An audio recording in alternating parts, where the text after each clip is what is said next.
The Camera Never Lies, a story of betrayal and redemption. I'll never forget the moment I opened that laptop and saw my own bedroom on the screen. There they were, my husband of 15 years and my best friend since college, tangled in sheets I had washed just that morning. The timestamp showed 2:47 p.m., the exact time I was sitting in a corporate meeting presenting quarterly reports, completely unaware that my entire life was crumbling.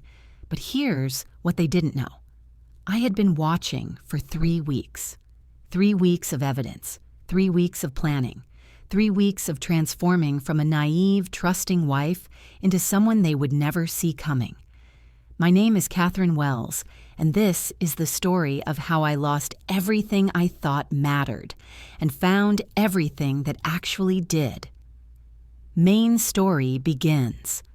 The morning it all started was unremarkable. Tuesday, March 14th. I remember because it was the day after our anniversary, our 15th.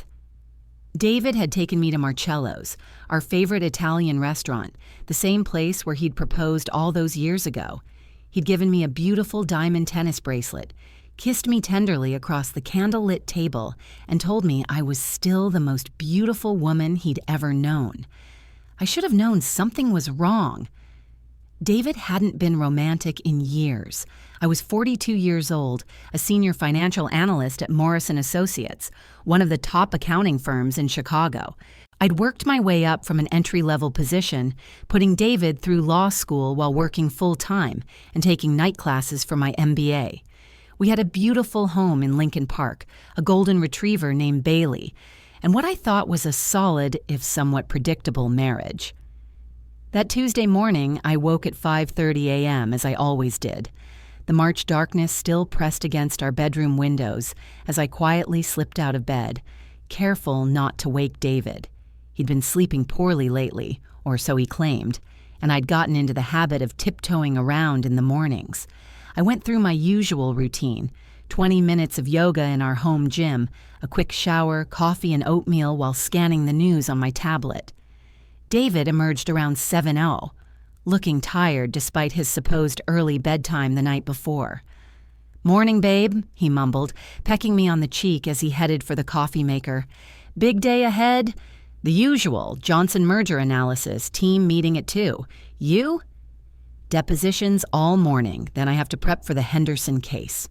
He poured his coffee, added cream, 2 pumps exactly as he'd done for the 15 years I'd known him. Some things never changed. Or so I thought. "I'll probably be late tonight. This case is killing me." "You've been working so hard lately," I said, reaching out to squeeze his shoulder. He tensed slightly under my touch, then relaxed, covering my hand with his. "Someone's got to keep you in the style you've become accustomed to," he joked, but his laugh sounded hollow. I studied him as he scrolled through his phone. David was still handsome at 45.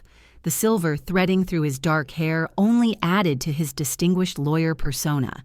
He worked out regularly, dressed impeccably, and had the kind of confidence that comes from winning cases and commanding courtrooms. We'd met at a law school mixer when I was 25 and working as a paralegal. He'd been charming, ambitious, and had swept me off my feet with his attention and grand plans for our future.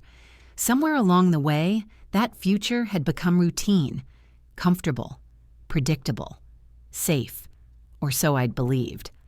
I arrived at my office by 8:30, greeted my team, and dove into spreadsheets and financial projections. I was good at my job, exceptional, actually. Numbers made sense to me in a way that people often didn't. They were honest, predictable.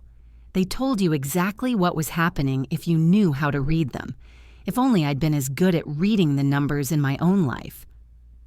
Around 11 Asorai, my best friend Jessica called. Well, I should say my former best friend, though I didn't know that yet. "Kat, how was your anniversary dinner?" Her voice was bright, enthusiastic, exactly as it had been since we'd met at Northwestern 20 years ago. "It was lovely. David was actually romantic for once. He got me this gorgeous bracelet." I glanced at my wrist where the diamonds caught the fluorescent office lights. "That's wonderful. See, I told you that you were worrying for nothing. He's just been stressed with work." I had confided in Jessica over the past few months that David seemed distant, that our intimate life had dwindled to almost nothing, that he was always working late or too tired or had some other excuse. Jessica had reassured me that this was normal for long marriages, that David was just focused on making partner at his firm. "You're probably right," I said. "I've been overthinking things." "You definitely have. Listen, I've got to run. Showing a property in 20 minutes, but let's do lunch this week. I miss you." "Sounds perfect. Love you, Jess." "Love you more." I hung up smiling, feeling foolish for my recent worries. Jessica had been my rock through everything: college heartbreaks, my mother's death, the 3 miscarriages that had shattered my dreams of motherhood. She was more than my best friend. She was my sister in every way that mattered. The afternoon dragged through meetings and analysis reports. By 5:30, I was exhausted and looking forward to going home, maybe ordering Thai food and watching something mindless on Netflix with David. But David wouldn't be home until late. He was prepping for Henderson. I pulled into our driveway at 6:15. The house was dark, and Bailey didn't greet me at the door with her usual enthusiasm. That's when I noticed the strange car parked 2 houses down, a silver Audi that looked expensive and out of place on our street. I thought nothing of it. Maybe the Hendersons had visitors. I fed Bailey, changed into comfortable clothes, and was about to order dinner when I remembered I needed to check our joint bank account. We were planning a trip to Italy in June, a second honeymoon, David had called it, and I wanted to make sure we had enough saved. I opened my laptop and logged into our banking portal. That's when everything changed. There was a charge for $347 at Marcello's on March 13th, our anniversary dinner, but there was another charge at Marcello's on March 7th for $289. David had taken someone to our special restaurant a week before our anniversary. My hands started shaking. There had to be an explanation, maybe a client dinner, but David always used his firm's corporate card for those. I scrolled further. The Ritz-Carlton, February 28th, 4:56. The Conrad Hotel, February 14th, 5:23. Victoria's Secret, February 10th, 187. I definitely hadn't received anything from Victoria's Secret. The numbers, my faithful, honest numbers, told a story I didn't want to read, but I couldn't stop. I went back months, tracking patterns. The charges always happened on days when David claimed to be working late or had depositions out of town. My brilliant, lying husband had been stupid enough to use our joint credit card. I sat there in our kitchen, Bailey's head on my lap as the truth crashed over me. David was having an affair. The romantic anniversary dinner, the bracelet, the promises, all of it was guilt. Or worse, a smokescreen. But I didn't cry. Not yet. Instead, something cold and analytical took over. The same part of me that could dissect complex financial statements and spot discrepancies in thousands of lines of data. I needed proof. Real proof. Numbers alone wouldn't be enough. That's when I remembered the spare security camera David had bought last year after a string of burglaries in the neighborhood. We'd installed cameras at the front and back doors, but he'd bought a third one that we'd never used. It was sitting in a box in the basement, forgotten. I went downstairs and found it. A small, high-definition camera with motion activation and cloud storage, the kind you could monitor from your phone. My hands were steady as I set it up, hidden on top of our bedroom bookshelf behind a stack of old hardcovers. It was positioned perfectly to capture most of the room, especially the bed. I angled it carefully, made sure it was recording, and downloaded the app to my phone. Then I went back upstairs, ordered Thai food, and waited. David came home at 10:30. "Sorry, babe, Henderson is going to be brutal." He kissed the top of my head. "Is that pad Thai? You're the best." "Of course. I know it's your favorite." We ate together, watching the news. David told me about his day, an entirely fabricated story, I now realized. I smiled and nodded, laughed at his jokes, played the role of the loving wife. When we went to bed, I let him hold me, let him kiss my shoulder, let him whisper that he loved me. I didn't sleep that night. I couldn't. Instead, I lay there in the darkness, listening to my husband's breathing and planned. The next morning, Wednesday, I went to work as usual, but I couldn't concentrate. I kept checking my phone, looking at the camera app. Nothing. Just our empty bedroom, Bailey occasionally wandering in to sleep on the bed. Thursday was the same, and Friday. By Friday evening, I was starting to feel foolish. Maybe I'd overreacted. Maybe there were explanations for the charges. Maybe. And then it happened. Friday afternoon, 2:30 p.m. I was in a meeting when my phone buzzed with a motion alert from the camera. I glanced at it casually, expecting to see Bailey. Instead, I saw David walk into our bedroom. He wasn't alone. My heart stopped. But it wasn't until they got closer to the camera that I could see her face. Jessica. My David and my Jessica in my bedroom. I excused myself from the meeting, claiming sudden illness. I drove home in a daze, my mind unable to process what I'd seen. It couldn't be real. It couldn't be. But when I pulled up to our house at 3:45, David's car was gone. The house was empty except for Bailey, who greeted me normally, unaware that her world, our world, had just exploded. I went upstairs. The bed was made perfectly. Everything looked normal. If I hadn't had the camera, I would never have known. I sat on that bed. The bed I'd shared with David for 15 years. The bed where we'd made love and comforted each other and dreamed about our future. And I watched the footage. It was worse than I'd imagined. The intimacy, the laughter, the way he touched her, the way she responded. This wasn't a drunken mistake or a one-time lapse in judgment. This was practiced, comfortable. This had been going on for a while. And then I heard it. David's voice clear on the camera audio. "I love you, Jess. I'm going to tell Kat soon. I promise. Just give me a little more time." Jessica's response.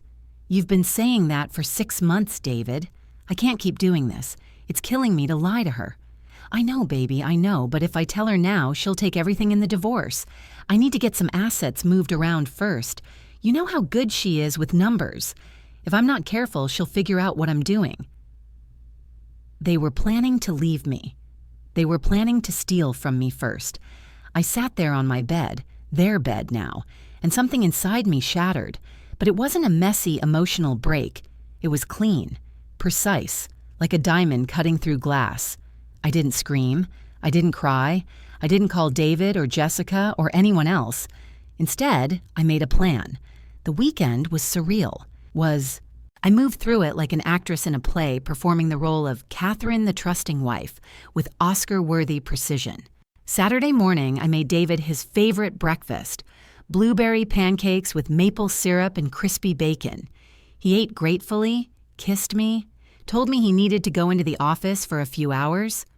"The Henderson case," he said apologetically. "Of course, honey. I understand." As soon as his car pulled away, I was on my laptop. If David thought I was good with numbers, he was about to find out just how good. I started with our finances.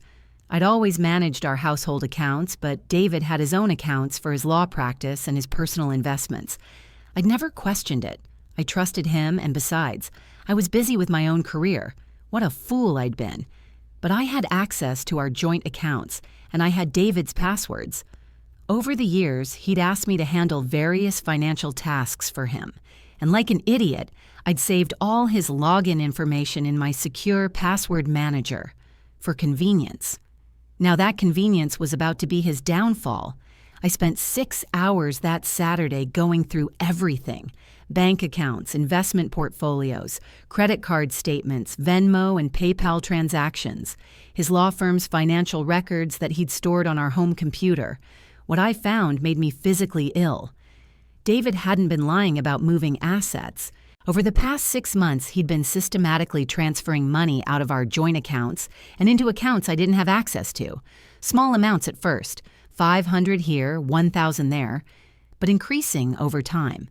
In total, he'd moved over $75,000 of our money. Our money. Money I'd saved and invested and grown while he was building his practice. Money from the inheritance I'd received when my mother died. Money from bonuses I'd earned while he was too busy to help around the house or plan date nights. He'd also taken out a $50,000 loan against our house without my knowledge, or rather, with my forged signature.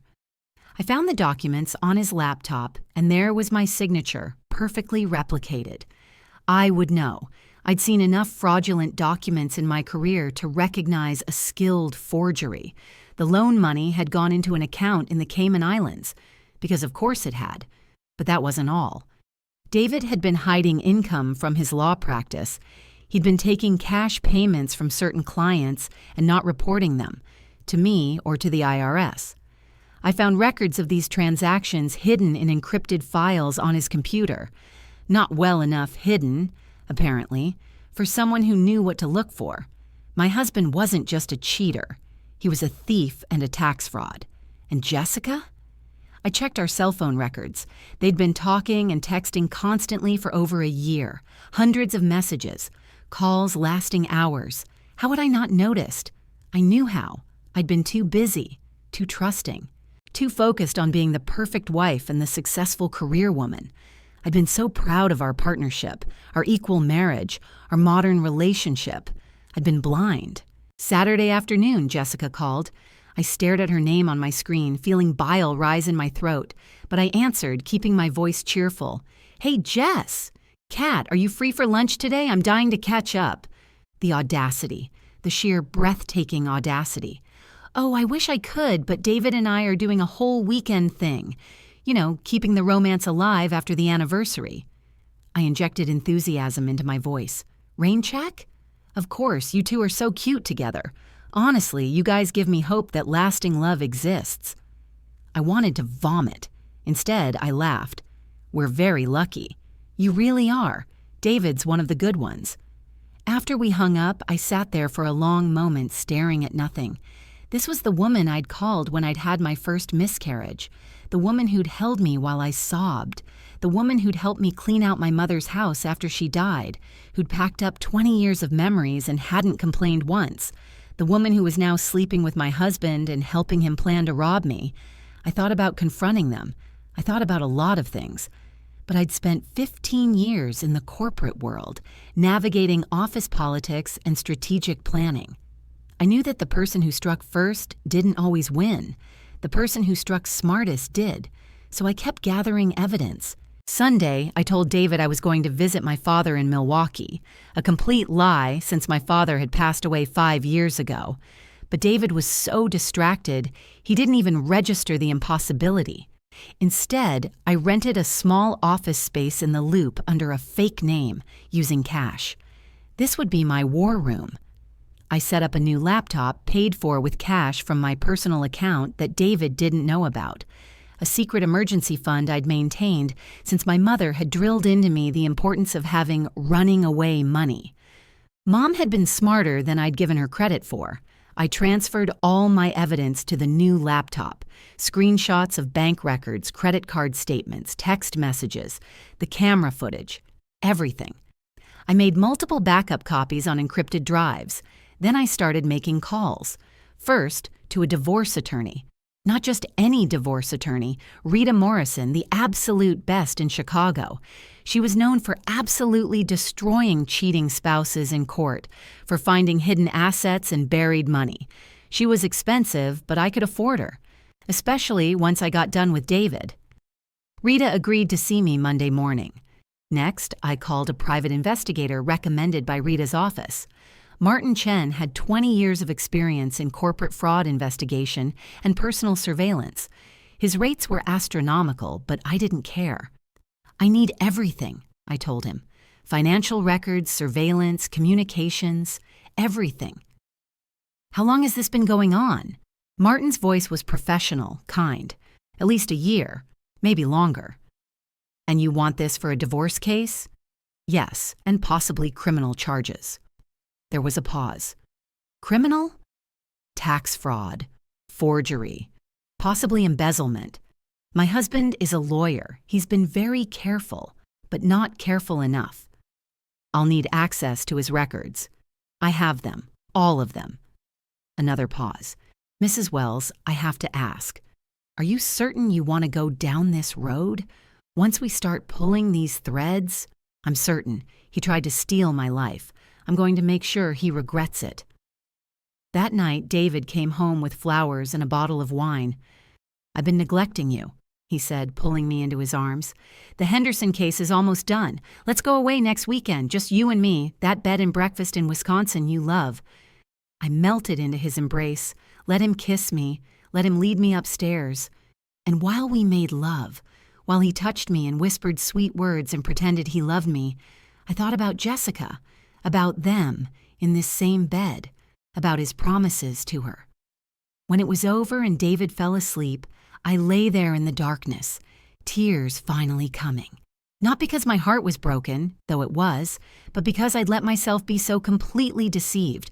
I'd prided myself on being smart, on being observant, on being nobody's fool, and I'd been the biggest fool of all.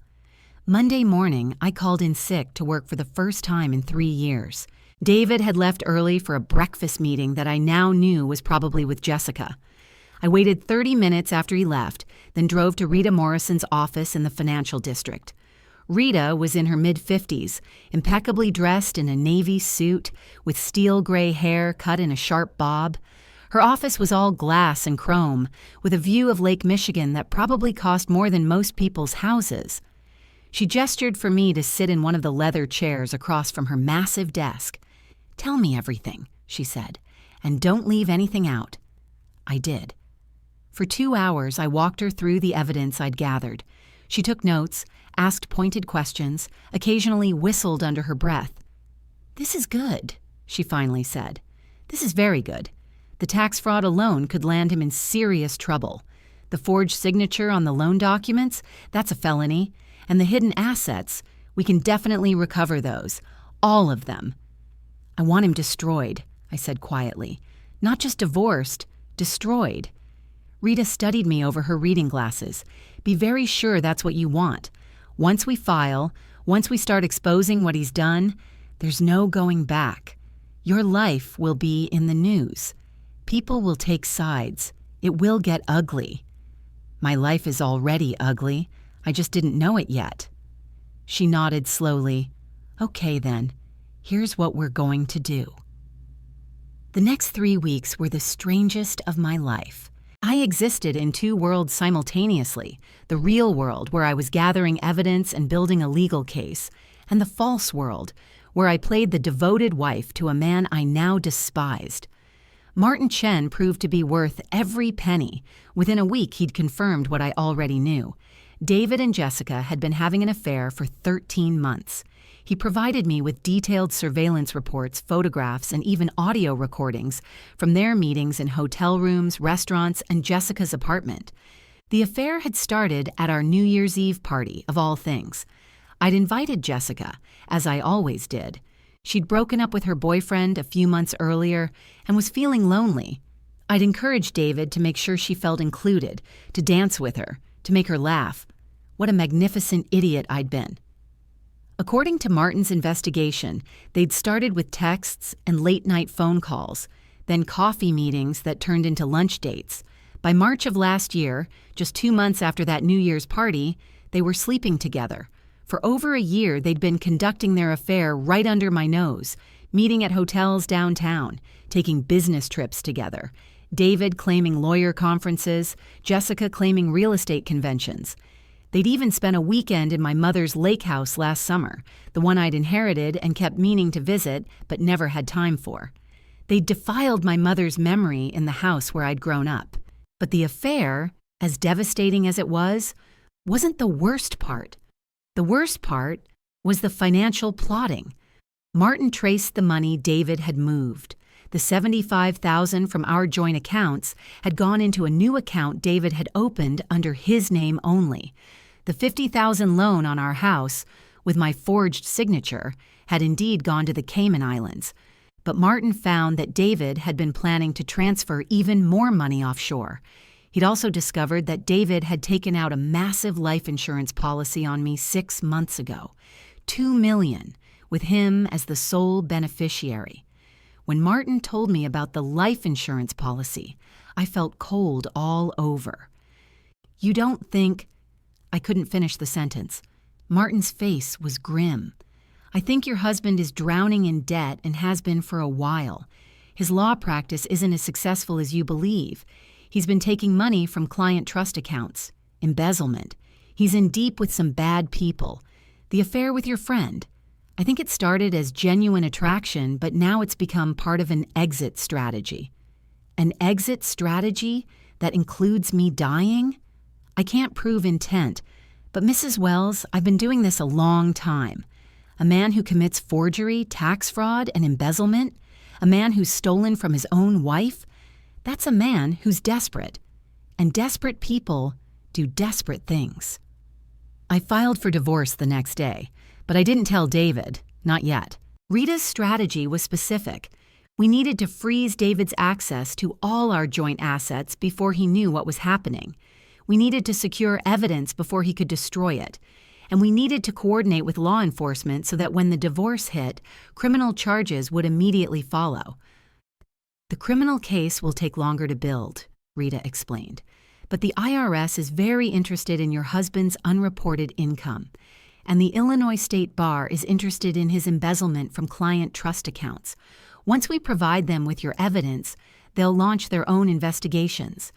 By the time David realizes what's happening, it'll be too late for him to cover his tracks. So I waited, and I gathered more evidence.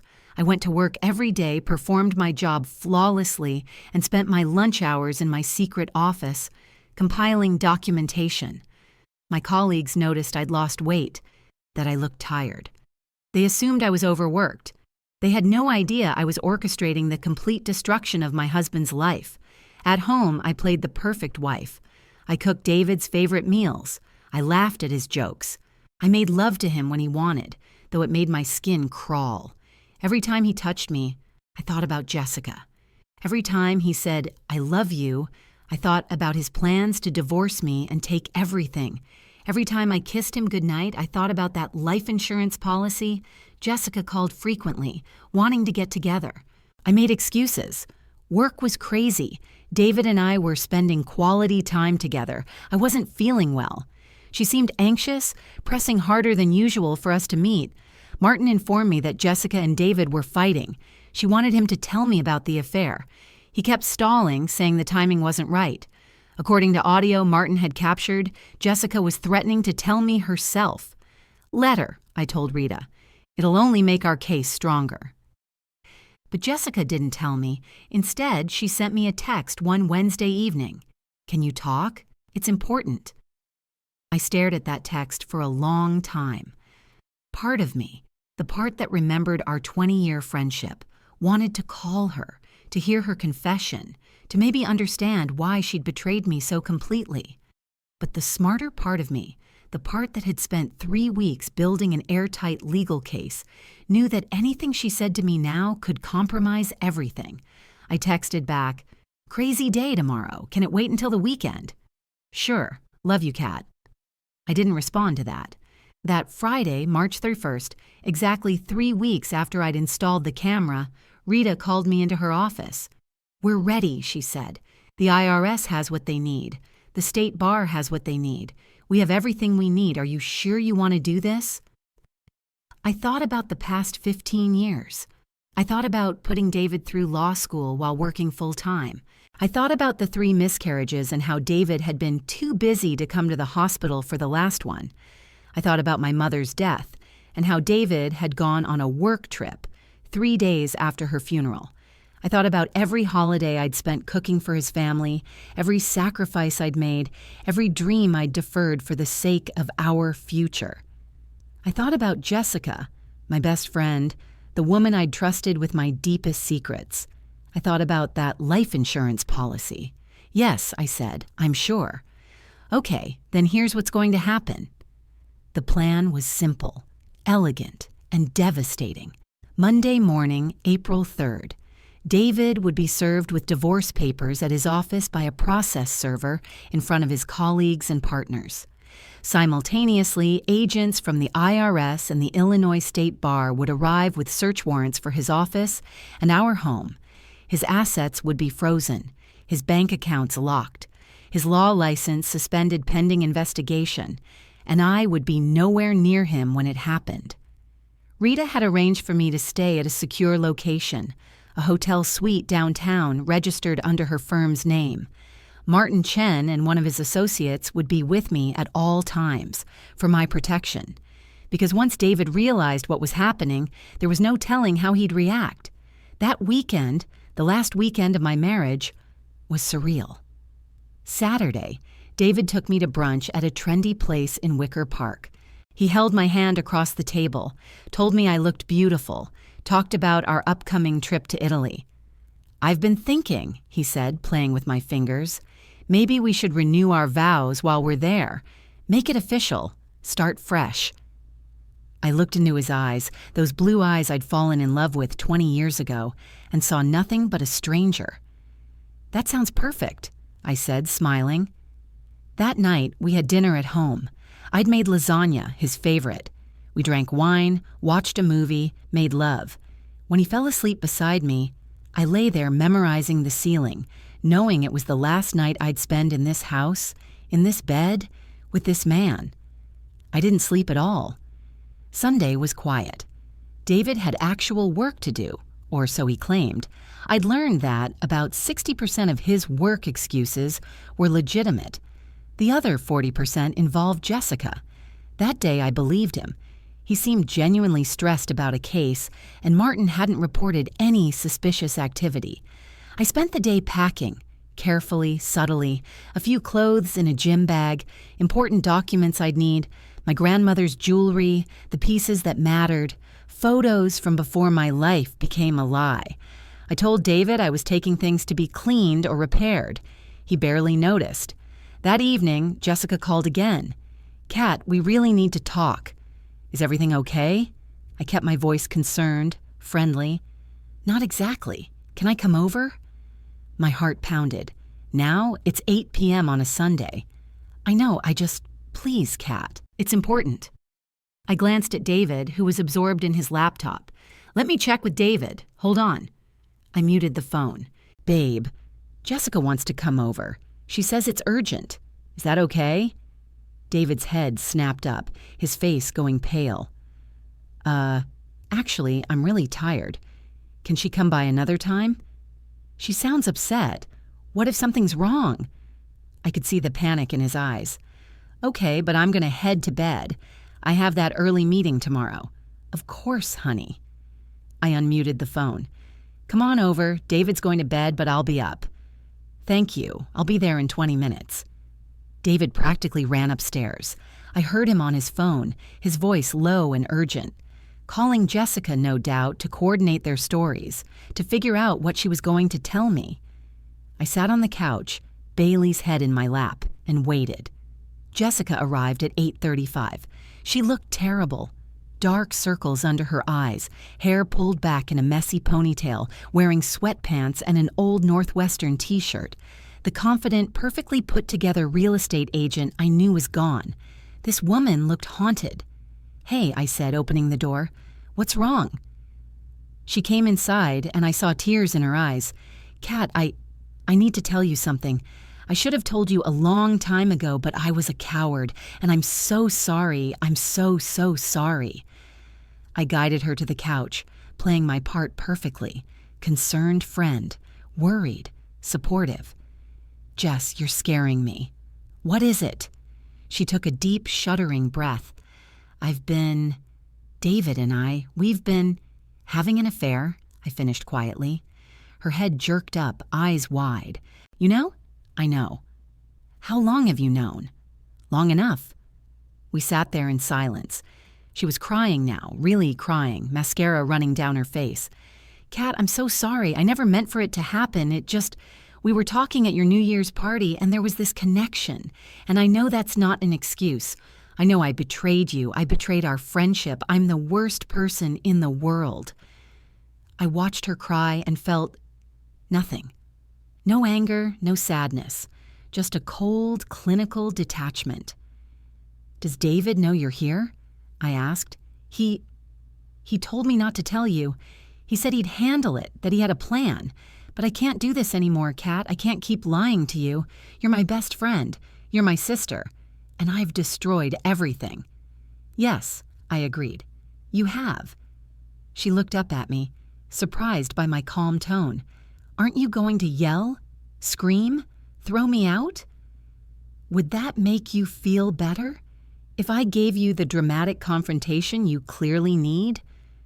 I don't know. I need you to understand that I love him, Kat. I really love him. And he loves me. And I know that doesn't make it okay. I know we should have told you from the beginning, but... He's planning to divorce me, I said. Did you know that? She nodded. He was going to tell you soon. He promised. We want to be together. We want to get married. After he steals everything from me first. Her face went white. What? Did you think I wouldn't find out, Jessica? Did you think I'm that stupid? I'm a financial analyst. Numbers are literally my job. And David, my brilliant lawyer husband, has been moving money out of our joint accounts for months. He forged my signature on a loan. He's hidden income. He's planning to divorce me and leave me with nothing. No, Kat, that's not... David wouldn't what? Lie, cheat, steal? He's done all three, to me, with you. She was shaking her head, standing up. You're wrong. David loves me. He's not like that. Really? Then why hasn't he told me about you? It's been 13 months, Jessica. 13 months. If he really loved you, if he really wanted to be with you, why is he still sleeping with me? Why is he still playing the devoted husband? Why did we just spend this entire weekend together planning our vows renewal in Italy? I watched her face as my words sank in, watched the realization dawn, watched her understand that she'd been played just as thoroughly as I had. He told me. He said you and he hadn't been intimate in months. He said your marriage was over in everything but name. I laughed, a bitter sound. We made love last night and this morning, but please tell me more about how over our marriage is. She sank back onto the couch, her face in her hands. Retry H continue. She sank back onto the couch, her face in her hands.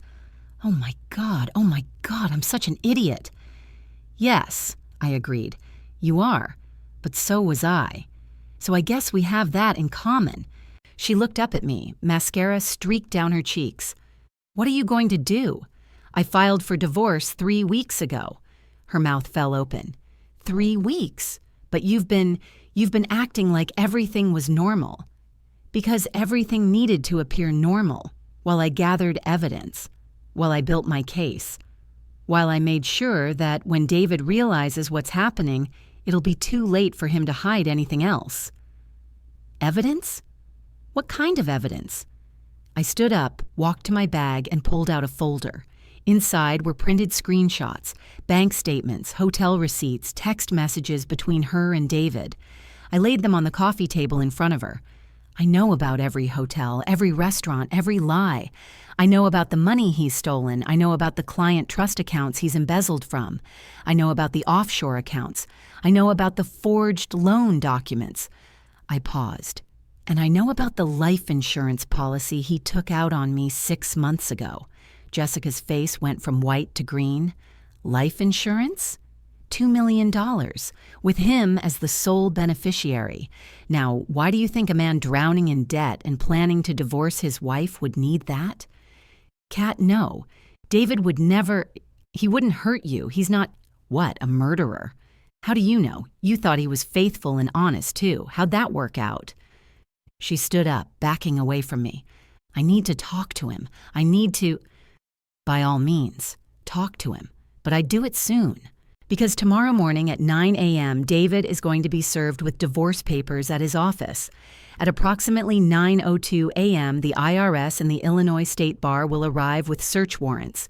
His assets will be frozen, his law license will be suspended, and his life as he knows it will be over. You're going to destroy him. No, Jessica, he destroyed himself. I'm just making sure everyone knows about it. She grabbed her purse, her hands shaking. I have to go. I have to think. One more thing, I said as she headed for the door. She stopped, turned back. When they investigate David's finances, they're going to look at everyone he's been in contact with, everyone he's done business with, everyone he might have shared his illegal activities with. So if I were you, I'd make sure your books are clean, your tax returns are accurate, your real estate deals are all legitimate. Her eyes went wide. Are you threatening me? I'm giving you advice, as a friend. I smiled. Oh, wait, we're not friends anymore, are we? You slept with my husband for over a year. Friends don't do that. Jessica left without another word. I watched through the window as she got into her car, sat there for a long moment with her head on the steering wheel, then drove away. I locked the door, went upstairs, and packed the last of my things. David was in bed, supposedly asleep, but I could tell from his breathing that he was awake, listening, waiting to see what Jessica had told me. I didn't say anything. I took my bag, loaded it into my car, and drove to the hotel Rita had arranged. Martin was waiting for me in the lobby. How are you holding up? He asked as we rode the elevator to the 15th floor. Ask me tomorrow, I said. The suite was beautiful. A living room, bedroom, and full kitchen, with floor-to-ceiling windows overlooking the city. Martin's associate, a woman named Karen, was already there, setting up security equipment. We'll be monitoring your husband's movements, Karen explained. If he tries to come here, if he tries to contact you, we'll know immediately. You're safe. I nodded, but I didn't feel safe. I felt like I was standing on the edge of a cliff, about to jump. Try to get some rest, Martin said. Tomorrow's going to be a long day. But I couldn't rest. I sat by the window, watching the city lights, thinking about everything that had led to this moment. All the small signs I'd missed, all the times I'd convinced myself I was being paranoid or oversensitive, all the years I'd invested in a marriage that had been a lie. At 11:47 p.m., my phone buzzed. David. Where are you? I didn't respond. Another text. Jessica told me, we need to talk. Then, Catherine, answer your phone. Then, this is ridiculous. Come home. Then, fine, be childish, we'll talk tomorrow. I turned off my phone and went to bed. Tomorrow, everything would change. I woke at 6 a.m. to my backup phone, the one only Rita and Martin had the number for. It was Rita. Status check. How are you? Nervous, I admitted, and that's normal. Remember, you've done nothing wrong. Everything we're doing today is legal and justified. David made his choices. Now he gets to face the consequences. I know, what if he comes after me? What if he gets violent? That's why you have Martin and Karen, and that's why we've already filed a restraining order, which will be served along with the divorce papers. If David comes within 500 feet of you, he goes to jail. He's a lawyer. He understands how this works. After the call, I showered and dressed in my best suit, navy blue Armani, pearls, heels, battle armor for the corporate warrior. If my life was about to explode in public, I was going to look impeccable while it happened. At 8:30, my phone, the regular one I'd turned back on, started ringing. David. I let it go to voicemail. Catherine, I know you're upset about Jessica, I understand, but we can work through this. We can go to counseling.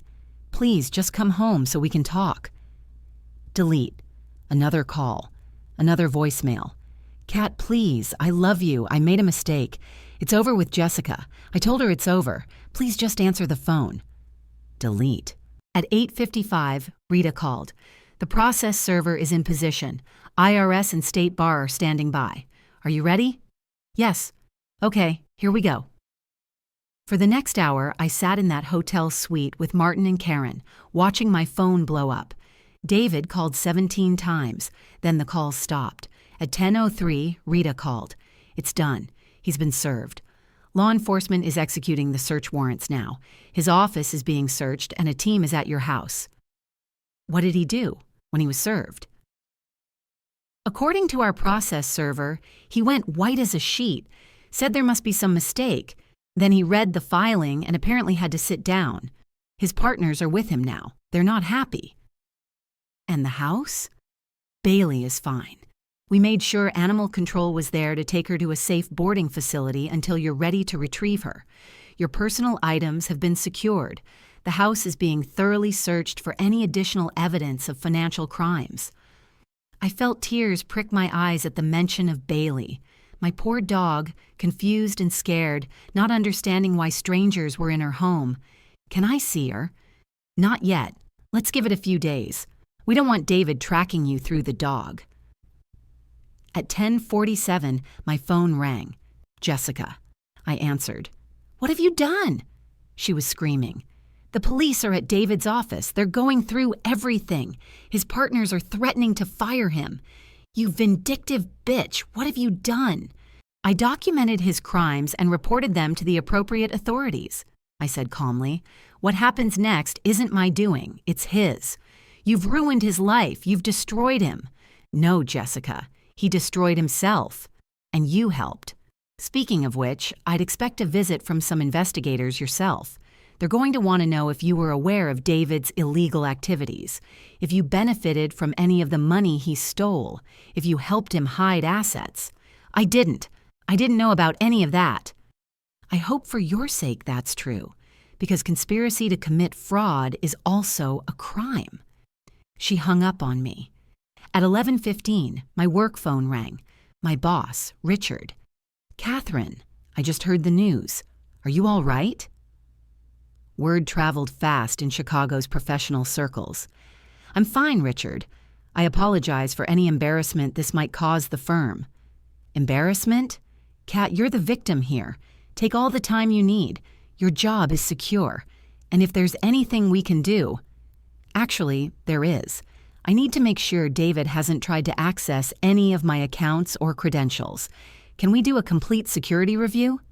Consider it done. I'll have eyed on it immediately. Throughout the day, the calls and messages kept coming.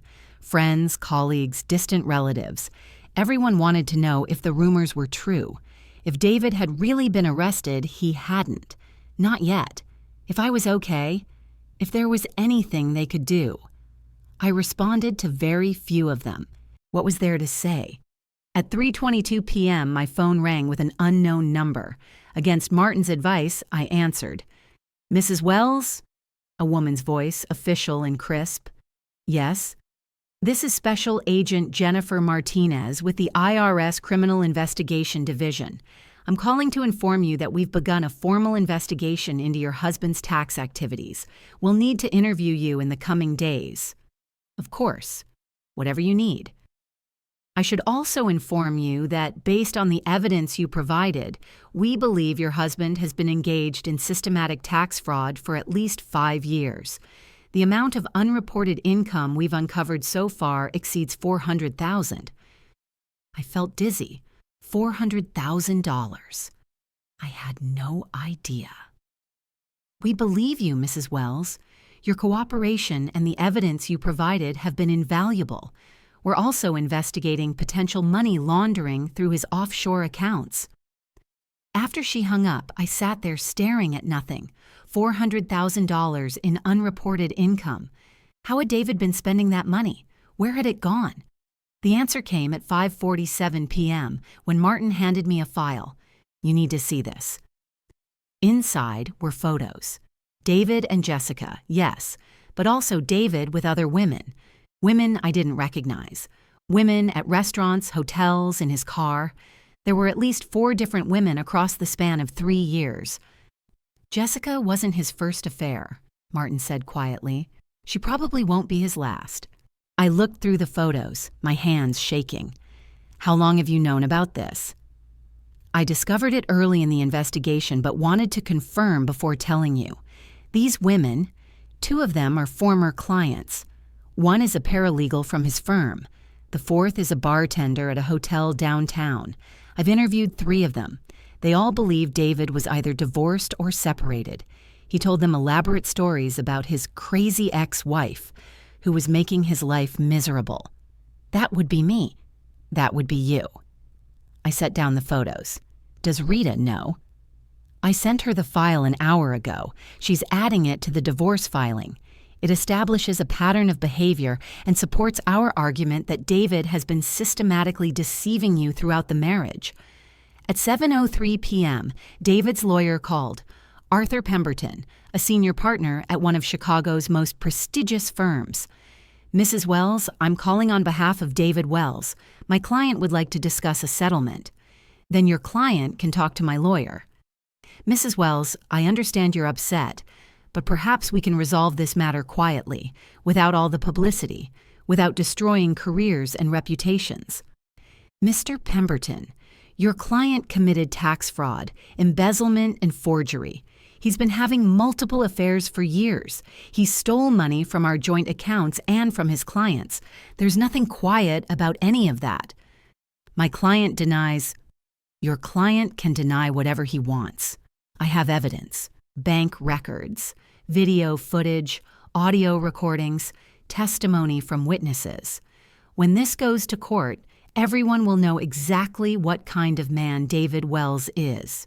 You're making a mistake. David has friends in high places, people who... Are you threatening me, Mr. Pemberton? A pause. Of course not. I'm simply suggesting that it would be in everyone's best interest. I'm not interested in what's best for everyone. I'm interested in justice. Tell your client to stop calling me. All communication goes through my attorney. Goodbye. I hung up, my hands shaking with adrenaline. That was well done, Karen said. She'd been sitting quietly in the corner, monitoring security feeds. He was trying to intimidate you. He failed. That night, I couldn't eat. I couldn't sleep. I kept thinking about those photos of David with other women, about the 15 years I'd wasted, about all the signs I'd missed because I'd wanted to believe in our marriage, in our partnership, in the life we were building together. I'd been so stupid. At 11:34 p.m., there was a knock on the door. Martin checked the security monitor, then opened it. Rita stepped in, looking exhausted but grimly satisfied. "We need to talk," she said. Rita sat across from me in the hotel suite, a briefcase full of documents spread across the coffee table. Outside, the Chicago skyline glittered against the night sky, indifferent to the destruction of my life. "First," Rita said, "you need to know that you're safe. David can't come near you.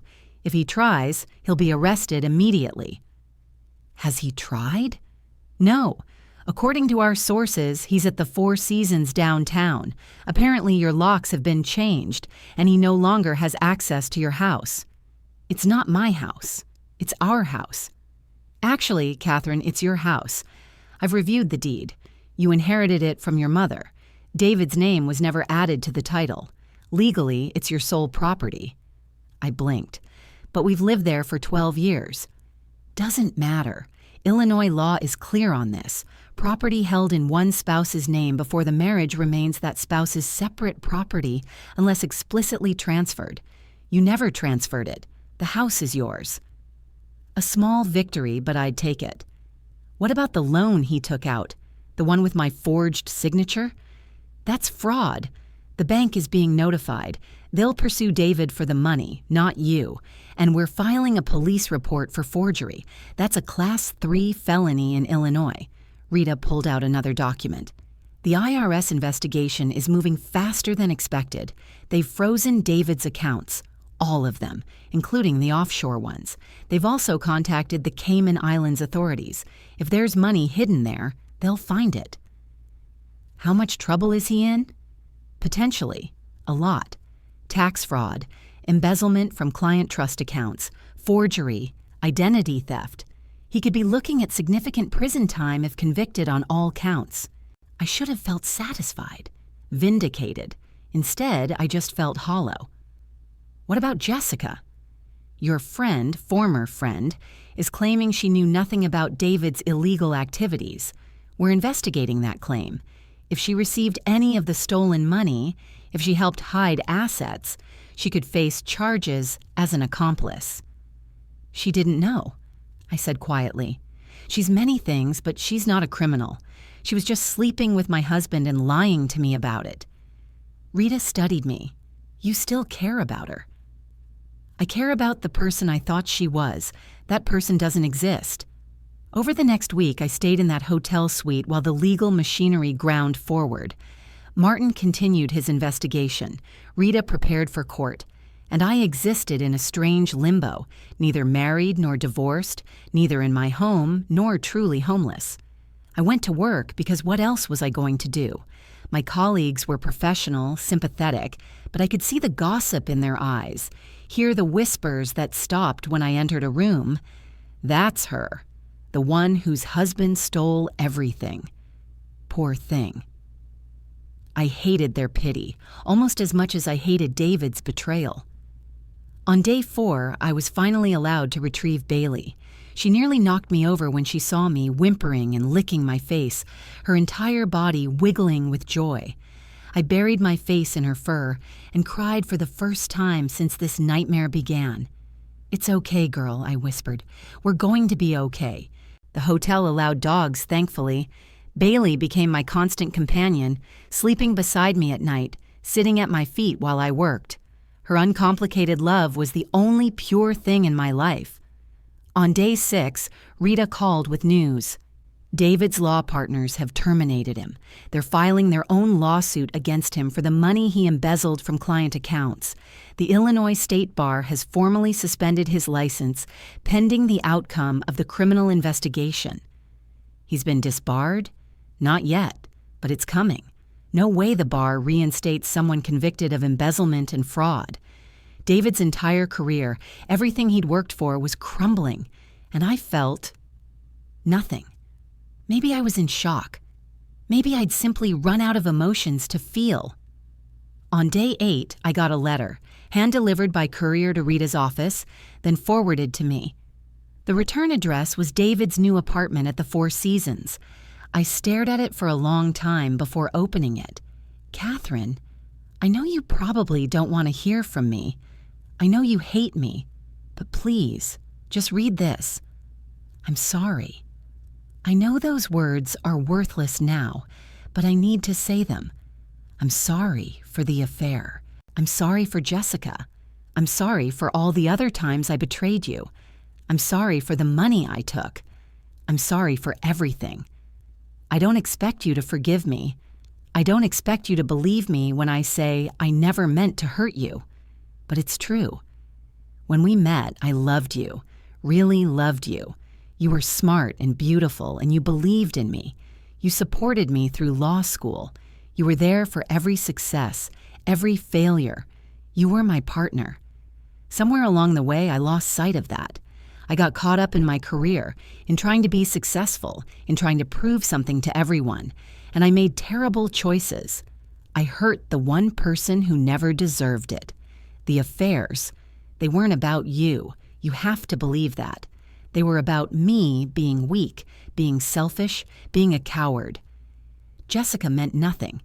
None of them did. They were just escapes from the pressure I felt, from the disappointment I saw in my own eyes.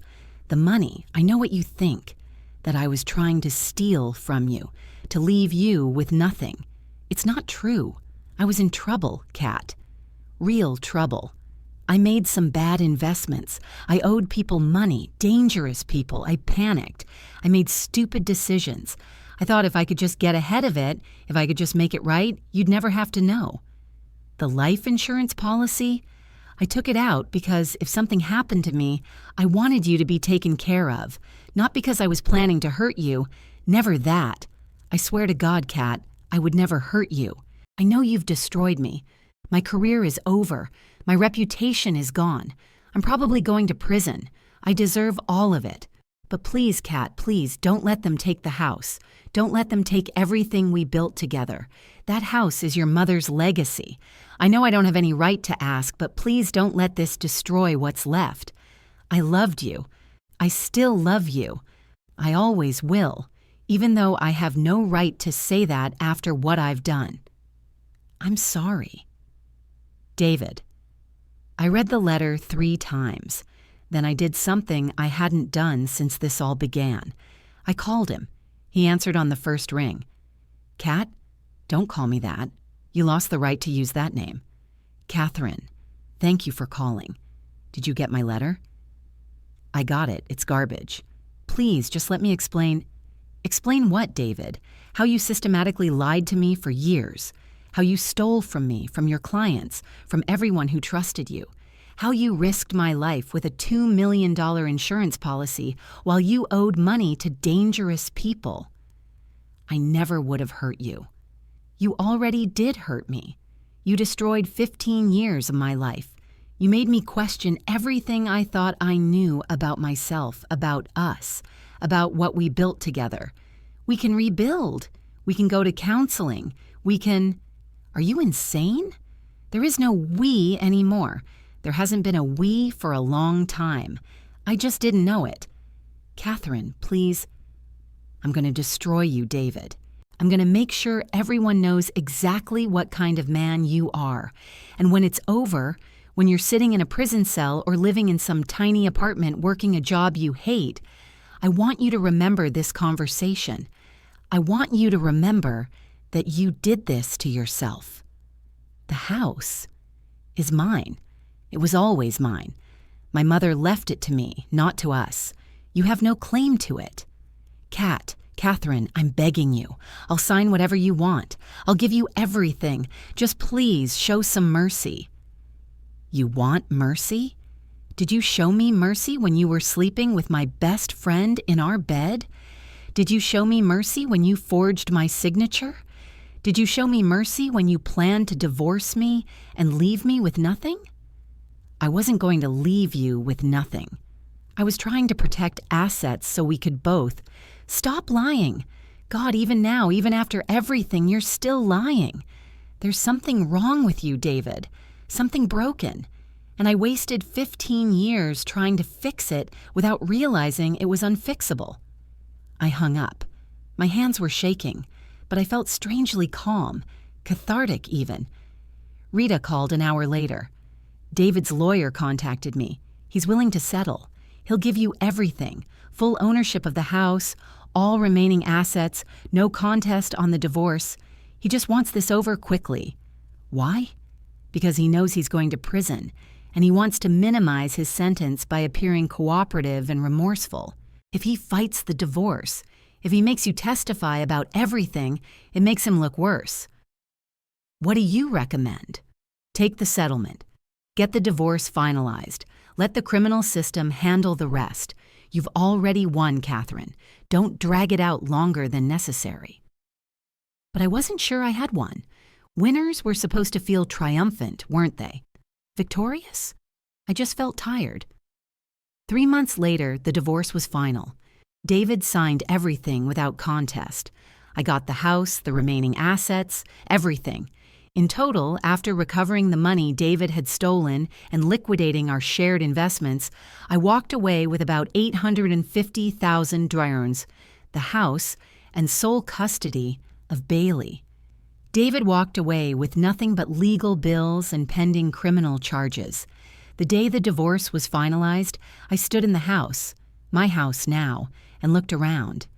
Everything seemed different, tainted by what had happened. The bedroom where David and Jessica had betrayed me, the kitchen where I'd cooked countless meals for a man who didn't deserve them, the living room where we'd entertained friends and pretended to be happy. I couldn't live here anymore. I put the house on the market the next day. It sold within a week for $2 million. Between that and my other assets, I had nearly $2 million. Blood money, I thought. Payment for 15 years of lies. I bought a smaller condo downtown, a modern space with floor-to-ceiling windows and no memories. I furnished it slowly, carefully, choosing pieces I loved rather than compromises with a spouse. My space, my choices, my life. Work became my refuge. I threw myself into projects, took on extra responsibilities, worked late into the night. My boss, Richard, noticed. "Catherine, you're one of my best analysts, but you need balance. When's the last time you took a vacation?" I couldn't remember. He pushed a folder across his desk. "We're opening a new office in Seattle. We need someone to head up the financial division. Fresh start, new city, significant raise. Interested?" I thought about Chicago, about all the memories here, all the people who knew my story, about running into David or Jessica on the street, at a restaurant, in a courtroom. When do I start? I moved to Seattle 6 weeks later. Bailey and I flew out together, starting fresh in a city where no one knew my story, where I could be Catherine Wells, successful financial executive, not Catherine Wells, the woman whose husband and best friend betrayed her. Seattle was gray and rainy and perfect. I found an apartment in Capitol Hill, joined a gym, adopted a routine. Work, exercise, home. Work, exercise, home. Day after day, rebuilding my life one careful piece at a time. But the nights were hard. I'd wake at 2 a.m. reaching for David out of habit, then remember. Or I'd see something funny and instinctively reach for my phone to text Jessica before stopping myself. The phantom pain of lost relationships, like missing limbs that still ached. I started seeing a therapist. Dr. Sarah Chen was in her 50s, calm and insightful, with a no-nonsense approach I appreciated. "You're grieving," she told me in our third session, "not just the loss of your marriage and friendship, but the loss of who you thought you were." "What do you mean?" "You defined yourself through those relationships. David's wife, Jessica's best friend. Without them, you're having to figure out who Catherine actually is." "I'm a financial analyst. I'm successful. I'm independent." "And are those things enough?" I didn't have an answer. Over the following months, I focused on work. The Seattle office thrived under my leadership. We brought in major clients, expanded our services, built a reputation for excellence. I was promoted to vice president. My salary doubled. By every external measure, I was succeeding. But inside, I felt hollow. I dated occasionally, careful controlled dates with appropriate men who checked all the boxes. A software engineer named Marcus, a doctor named James, an architect named Thomas. They were all fine, nice, boring. I compared them all to David and found them wanting, which was insane because David had been a liar and a thief, but he'd also been passionate, charismatic, exciting. These men were safe, predictable, everything David hadn't been. "You're still in love with him," Dr. Chen observed during one session. "That's ridiculous. I hate him." Love and hate aren't opposites, Catherine. Indifference is the opposite of love, and you're not indifferent. She was right, I realized. I wasn't. I still checked David's social media occasionally, not that he posted much anymore. I still wondered what he was doing, how he was surviving, whether he thought about me. I hated that I wondered. 6 months after the divorce, I got a call from Rita. "David's trial date has been set. The prosecution wants you to testify." My stomach dropped. "Do I have to?" "No, but your testimony would be powerful. You can speak to his deception, the impact of his crimes, the systematic way he betrayed your trust." "I'll think about it." I thought about it for 3 weeks. Then I called Rita back. "I'll testify." "Are you sure?" "No, but I'm doing it anyway." The trial was scheduled for October, back in Chicago. I flew in 2 days early, stayed at the same hotel where I'd hidden during the divorce. Martin met me in the lobby, looking older than I remembered. "How are you, Mrs. Wells?" "It's Ms. Wells now, and I'm fine." "Are you ready for this?" "As ready as I'll ever be." The courtroom was smaller than I expected. David sat at the defense table with Arthur Pemberton and another lawyer. He looked terrible. Gaunt, pale, his expensive suit hanging loose on his frame. When he saw me, his face crumpled. I looked away. The prosecutor, a sharp woman named Amanda Rodriguez, walked me through my testimony, how I'd discovered the affair, how I'd found the evidence of David's financial crimes, how I'd felt when I realized my husband had been systematically stealing from me. "Mrs. Wells, can you describe the impact this has had on your life?" I looked at David.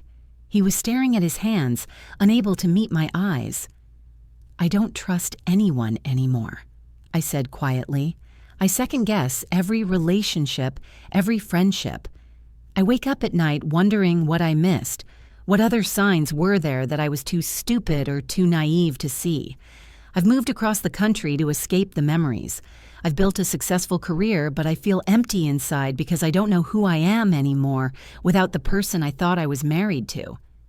And that person never existed.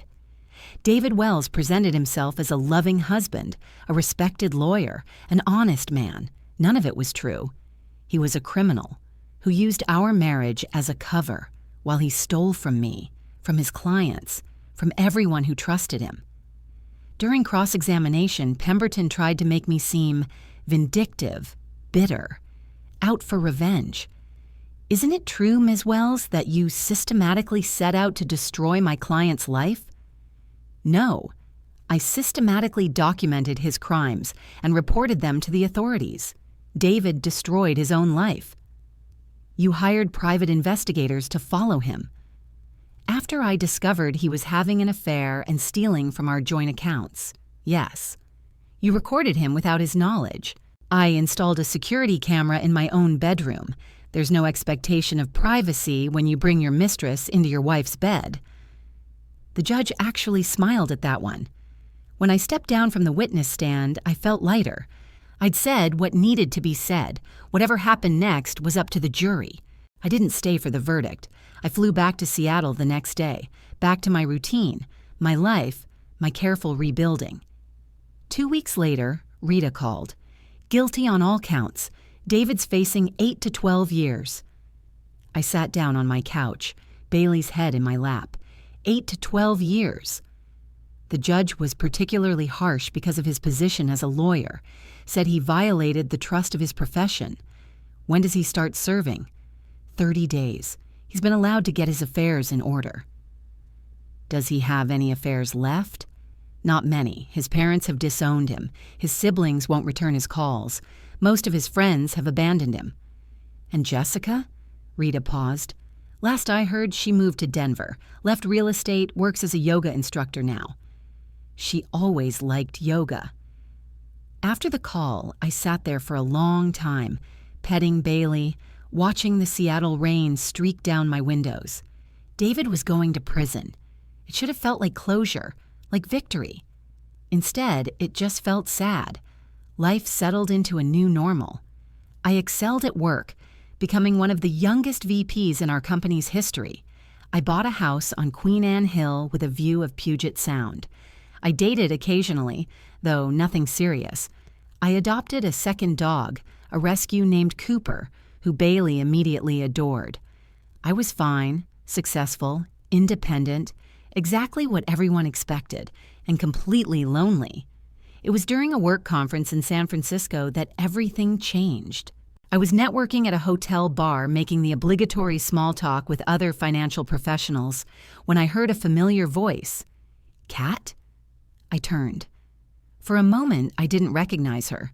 The blonde hair was gone, replaced by a natural brown. The designer clothes and perfectly applied makeup had been traded for jeans and minimal cosmetics. She looked younger, somehow. More real. Jessica. We stared at each other. The bar noise faded. It had been nearly 2 years since that night in my living room when she'd confessed to the affair. I didn't know you'd be here, she stammered. If I had, I wouldn't have what? Come to a national finance conference? You don't work in finance anymore. I'm here with someone. My girlfriend. She's presenting on ethical investment strategies. Girlfriend? Jessica's face flushed. Yeah, turns out I'm gay or bi. Still figuring that out, honestly. The thing with David... She stopped herself. Sorry. You don't want to hear about that. No, I don't.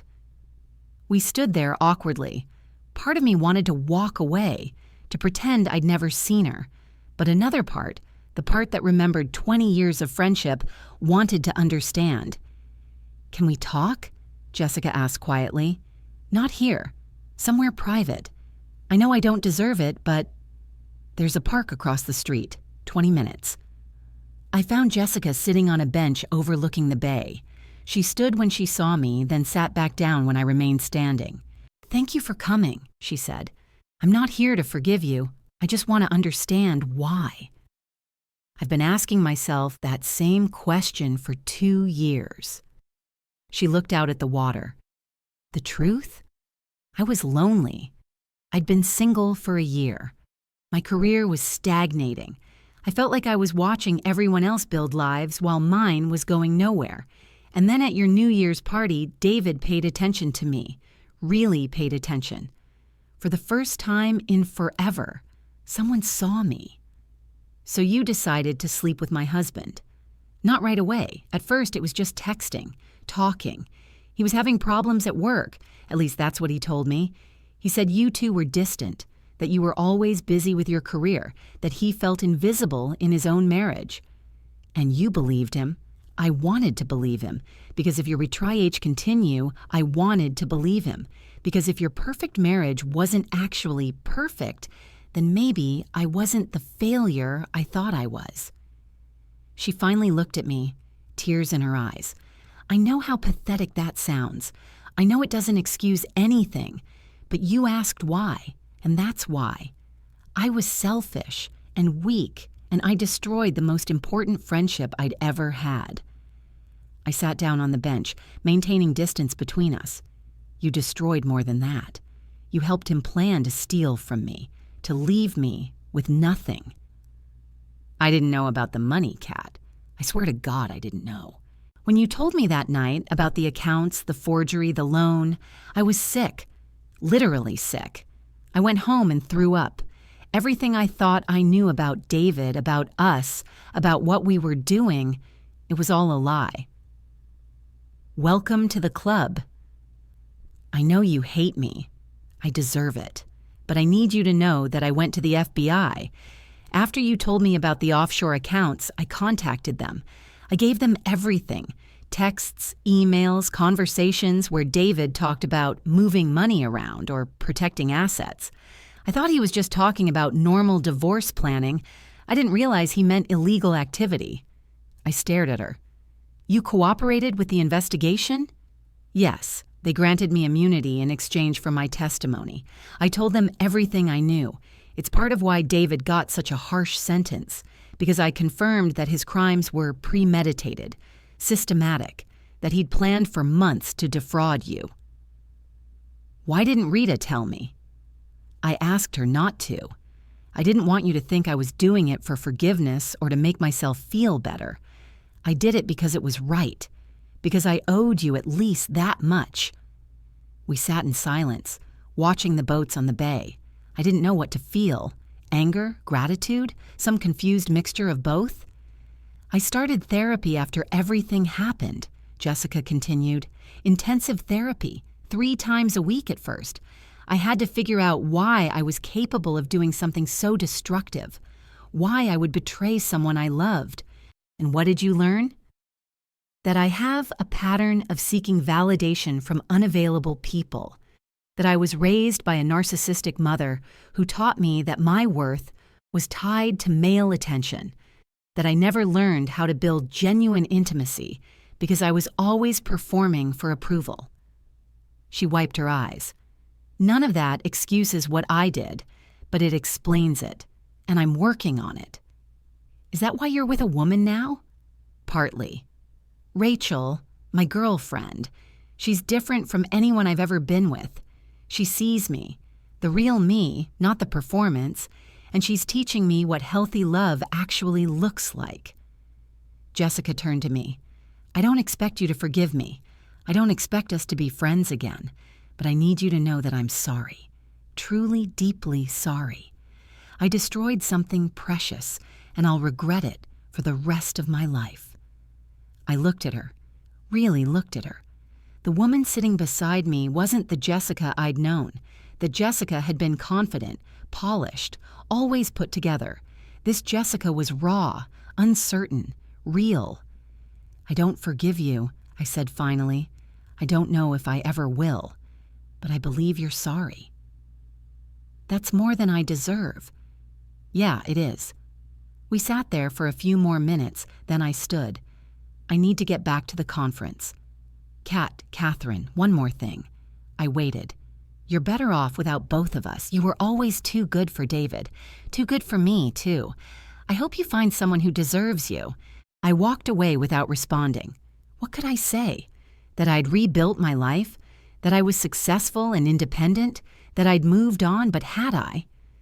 That night, alone in my hotel room, I thought about Jessica's words, about David's lies, about the life I'd built in Seattle, successful, stable, and profoundly empty. I called Dr. Chen. "Catherine, is everything all right?" "I saw Jessica today, my ex-best friend, the one who slept with David." "How do you feel?" "I don't know. She apologized. She's in therapy. She's with a woman now. She cooperated with the FBI investigation against David." "And how does that make you feel?" "Like I don't know anything anymore. I thought I knew who I was. I thought I knew what I wanted. But maybe I've just been going through the motions, building this life that looks good on paper but doesn't actually mean anything." "What would a meaningful life look like, Catherine?" I stared out at the San Francisco skyline. I have no idea. 2 months after seeing Jessica, I received a letter, prison mail forwarded through Rita's office, from David. I almost threw it away. Almost. But curiosity won. "Catherine, I don't know if you'll read this. I don't know if you should. But I'm writing it anyway because I've spent 18 months in prison with nothing but time to think, and there are things I need to say. First, I'm sorry. I know I've said it before. I know the words are hollow, but I need you to understand that I genuinely didn't see what I was doing as wrong. Not at first. I told myself that the affairs were just stress relief, that the money I was moving was just smart financial planning, that the lies were necessary to protect you from worry. I was a narcissist. My therapist here, yes, I'm in therapy, court mandated, says I have narcissistic personality disorder with sociopathic tendencies. Apparently, I lack empathy and the ability to see other people as fully real. To me, you were an extension of myself. Your feelings mattered only in how they affected me. That sounds like an excuse. It's not. It's an explanation. I genuinely didn't understand that I was hurting you because I couldn't conceptualize you as a separate person with separate feelings. You were my wife, my support system, my safety net, but not your own person. Prison has taught me to see differently. Not because I've had some grand revelation, but because I've been forced to. In here, I'm nobody. I'm not a successful lawyer. I'm not a charming husband. I'm inmate 847392. And every day I'm reminded that I'm not special, not important, not entitled to anything. It's humbling in a way I needed. I've lost everything. My career, my freedom, my family. The woman I thought I loved, Jessica, turned on me and helped put me away. I'm not bitter about that. She did the right thing. I just wish I'd been capable of doing the right thing before it came to this. My parents won't speak to me. My brother sends the occasional email but won't visit. I have one friend left from law school who still writes to me, mostly because he's a better person than I am. I think about you constantly. I wonder if you're happy. I wonder if you found someone who treats you the way you deserve to be treated. I wonder if you ever think about me or if you've moved on completely. I hope you've moved on. I hope you've built a beautiful life without me. I hope you've forgiven yourself for trusting me because you did nothing wrong. The failure was mine, entirely mine. I'm eligible for parole in 4 years. I don't know what I'll do when I get out. Start over, I suppose. Different city, different name maybe. Try to build something honest. I don't expect you to respond to this. I don't expect anything from you anymore. I just wanted you to know that you were right about everything. I did destroy myself. I did make terrible choices, and I'm paying for them now. I hope you're well, Catherine. I hope you're happy. You deserve all the happiness I couldn't give you. David. I read the letter 3 times. Then I set it aside and didn't touch it for a week. Dr. Chen and I discussed it in our next session. How do you feel about what he wrote? She asked. I feel nothing. That's the strange part. 2 years ago, this letter would have destroyed me. Now it's just words. That's growth, Catherine. You've moved past the point where David's opinion of you matters. Then why do I feel so empty? Because you haven't figured out what does matter. You've spent 2 years running from pain instead of moving towards something. She was right. I'd built a life defined by what it wasn't. Not married, not betrayed, not vulnerable. But I hadn't built a life defined by what it was. That weekend, I made a decision. I called my boss. Richard, I need to take some time off. How much time? 3 months, maybe 6. I have vacation saved up. I need to figure some things out. Catherine, you're one of our best. I know, and I'll come back. I just need a break. He agreed reluctantly. I'd earned it. I spent the next week putting my affairs in order. I arranged for someone to watch my house and dogs.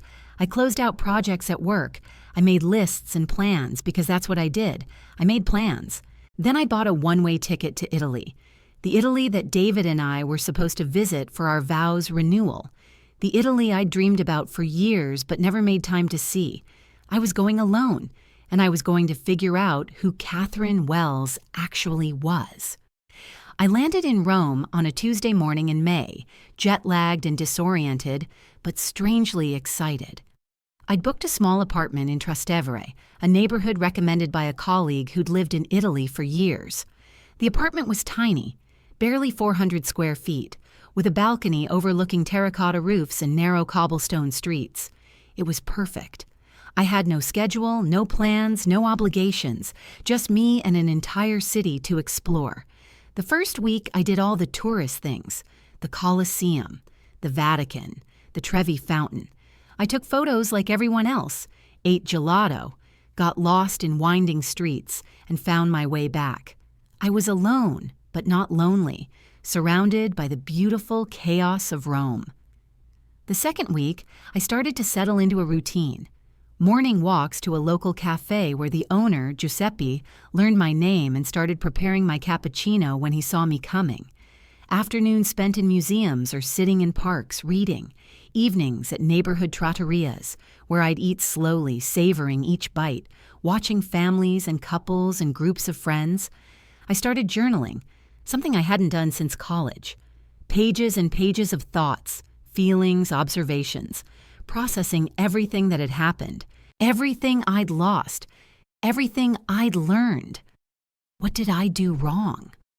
I wrote one night, I trusted too much. I ignored warning signs. I prioritized stability over honesty. But those aren't character flaws. Those are human mistakes. What did David do wrong? He lied, he cheated, he stole. He treated me like a possession instead of a person. Those are character flaws. Why did I think his failures were my responsibility? I didn't have an answer, not yet. In my third week, I signed up for an Italian cooking class. It was full of expats and tourists, all of us fumbling with ingredients and laughing at our mistakes. I met a woman named Elena, an Italian local in her 60s, who'd lived through 2 divorces and raised 3 children alone. Men, she said, rolling her eyes as we shaped pasta dough. They are like children. They want mama and girlfriend and therapist, all in one woman. Exhausting. Very exhausting, I agreed. You are here alone? She asked. Yes. Running from something or running to something? I paused, considering. Both, maybe. She patted my hand, leaving flower prints. Good. Running is how we find ourselves. Elena and I became friends. She invited me to her home for dinner, where I met her children and grandchildren. She took me to her favorite markets and taught me how to pick the best tomatoes. She told me stories about her life, the heartbreaks, the triumphs, the small moments of joy that accumulated into a life well lived. After my second divorce, she said one evening as we shared wine on her terrace, I was very sad, very angry. I thought my life was finished. I was 50 years old, alone, with grown children who didn't need me. I decided to live for me, not for a husband, not for my children, for me. I took painting classes. I learned to sail. I had an affair with a younger man, very scandalous. She laughed. I built a life that was mine, and you know what? It was better than any life I had built for someone else. I'm trying to do that, I said, but I don't know how. I've spent so long being someone's wife, someone's employee, someone's daughter, I don't know who I am without those roles. Then you discover, slowly, piece by piece. You try things. Some you like, some you don't. Eventually, you become whole. I spent the next month following Elena's advice. I tried things. I took a painting class and discovered I was terrible at it, but I loved the feeling of creating something with my hands. I joined a hiking group and climbed mountains I didn't think I could climb, surprising myself with my strength. I volunteered at a local animal shelter, finding peace in the simple act of caring for creatures who needed love. I went to the opera alone and cried at the beauty of it. I sat in cafes and struck up conversations with strangers from all over the world. I learned to say yes to invitations, to spontaneity, to the unexpected. And slowly, piece by piece, I started to feel like myself again. Not the Catherine who'd been David's wife. Not the Catherine who'd been climbing the corporate ladder. Not the Catherine who'd been performing for others. One evening, sitting on my balcony watching the sunset paint the Roman sky orange and pink, I realized I was happy, actually happy.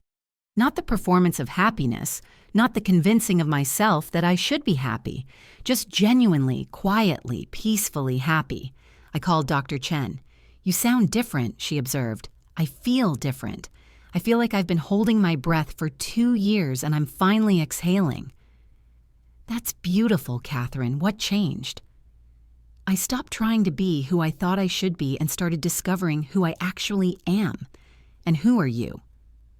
"I'm still figuring that out, but I know I'm stronger than I thought, more resilient, more capable of joy than I gave myself credit for."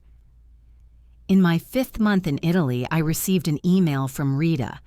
David had been denied parole. He'd been caught dealing contraband in prison and had lost all his good behavior credits. He wouldn't be eligible again for another 2 years. I read the email and felt pity. Not for David, exactly. For the man he could have been if he'd made different choices. For the life we could have had if he'd been capable of honesty. But mostly, I felt relief. Relief that I wasn't living that life anymore. Relief that I'd escaped before it destroyed me completely. I wrote David a letter, the only one I'd sent since the divorce. "David, I heard about your parole denial. I'm not writing to gloat or to express sympathy. I'm writing because I want you to know that I've forgiven you, not because you deserve it, not because what you did was okay, but because carrying anger and resentment was poisoning me from the inside. Forgiveness isn't for you, it's for me. I spent 18 months hating you, then another year being indifferent to you. Now I'm at peace with what happened. You were broken in ways I couldn't fix. You made terrible choices that destroyed our marriage and your life. Those are facts, not accusations. I hope you're getting the help you need. I hope when you're released, you build something honest. I hope you learn to see other people as fully human, not just as tools for your own satisfaction. I won't write again. This is closure for me. I'm moving forward with my life, and that life doesn't include space for you, even in memory. I hope you find peace, Catherine." I sent the letter and felt a weight lift from my shoulders. That chapter was finally, truly closed. As my 6 months in Italy drew to an end, I had to make decisions about what came next. My leave from work was ending. I needed to return to Seattle or resign permanently. Elena and I had dinner at her favorite restaurant on my last week in Rome. "So," she said, refilling my wine glass, "what will you do?" "I don't know. Part of me wants to stay here. Start a new life in Italy." "And the other part?" "Knows that running away isn't the same as moving forward. I have a good job in Seattle. Friends, a home, dogs I miss terribly. Maybe it's time to stop running and start living where I am." Elena nodded thoughtfully. "There is wisdom in that. Sometimes we need to run to discover ourselves, but then we need to go home and bring that discovery with us." "Is that what you did?" "Eventually, yes. After my adventures, after my affair with the younger man, after my sailing lessons, I came home to Rome. But I was different. Rome was the same, but I saw it with new eyes." "New eyes," I repeated. "I like that." On my last day in Rome, I walked to all my favorite spots. The cafe where Giuseppe had learned my name, the park where I'd spent afternoons reading, the market where Elena had taught me to shop, the church where I'd sat in quiet contemplation on difficult days. I said goodbye to each place, thanking them silently for the healing they'd provided. At the airport, Elena hugged me tight. "You are whole now, Catherine. Remember that. When life gets hard again, and it will, remember that you are whole." I'll remember. I flew back to Seattle with a full heart and a clear mind. I was ready to build a life again. Not the life I thought I should have, but the life I actually wanted. 2 years after returning from Italy, I sat in my office at Morrison Associates Seattle, reviewing quarterly reports. My phone buzzed with a text from Marcus. Yes, the boring software engineer I dated briefly. We'd reconnected 6 months ago and were taking things slowly. Very slowly. Learning to trust again was a process. "Dinner tonight? Trying that new Italian place you mentioned." I smiled and texted back, "Perfect. 7 p.m.? It's a date." I set down my phone and looked around my office. Photos of Bailey and Cooper on my desk, a painting I'd done in Rome, terrible but mine, hanging on the wall. A small succulent Elena had sent me that somehow I'd managed not to kill. My life wasn't perfect. It wasn't the fairy tale I'd once imagined, but it was real. It was honest. It was mine. I thought about the woman I'd been 3 years ago, Catherine, the wife who'd discovered her husband's betrayal through a hidden camera. Catherine, who'd been so broken she couldn't imagine surviving, let alone thriving. That woman had been destroyed, but from her ashes, a new Catherine had emerged, stronger, wiser, more compassionate, more whole. The camera never lied. It had shown me the truth I needed to see, painful as it was, and that truth had set me free. My assistant knocked on the door. "Catherine, the Anderson team is here for your meeting." I stood, straightened my jacket, and smiled. "Send them in." Life went on, and so did I.